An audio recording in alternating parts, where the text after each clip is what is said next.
Hello and welcome back to my channel. This time I'm going to take you to the most remote place on Earth, located almost at the North Pole, Norway's Svalbard. We are going to take an expedition cruise on board the ship Seabourn Venture.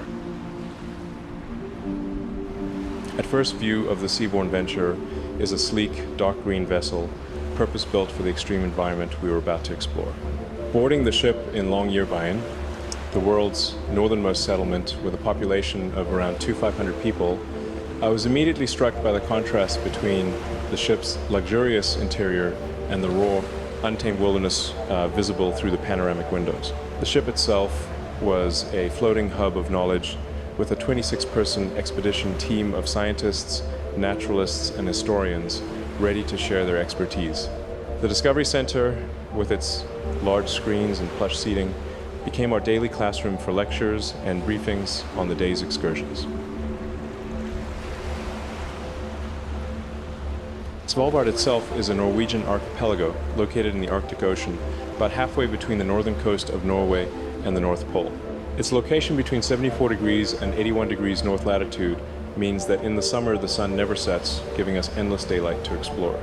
The weather, even in summer, is a constant reminder of our proximity to the pole. The average summer temperature ranges from 4 degrees Celsius to 6 degrees Celsius, 39 degrees Celsius to 43, with frequent precipitation and fog.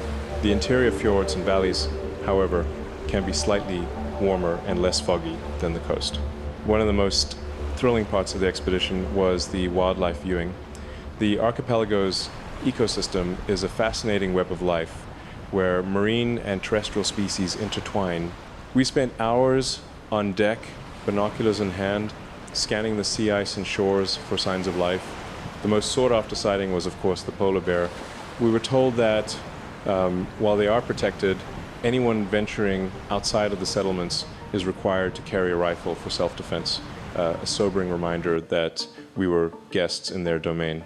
We were lucky enough to spot several from the safety of the ship, and Zodiac boats, magnificent creatures patrolling the shorelines or lounging on floating ice. The waters teemed with marine mammals.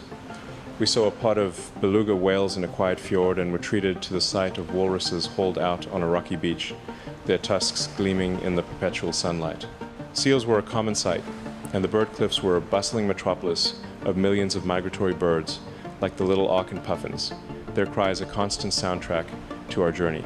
On land, we saw the endemic Svalbard reindeer, a distinct subspecies, grazing on the sparse tundra vegetation that thrives in the short, exuberant summer. We also spotted a quick Arctic fox darting across the landscape. Our days were filled with Zodiac cruises to admire calving glaciers, hikes across the tundra with the expedition team pointing out delicate Arctic flora, and visits to historical sites like old trappers' huts, which stood as silent sentinels to a life of hardship and isolation.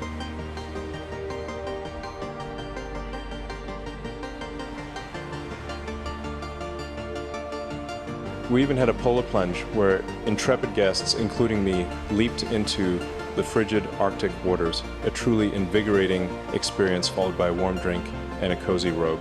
The Seabourn Venture was not just a means of transport.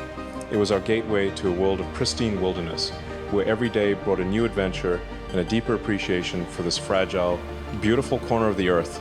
Thank you for watching this video. Enjoy watching it till the end. Please don't forget to subscribe to my channel. Till the next time.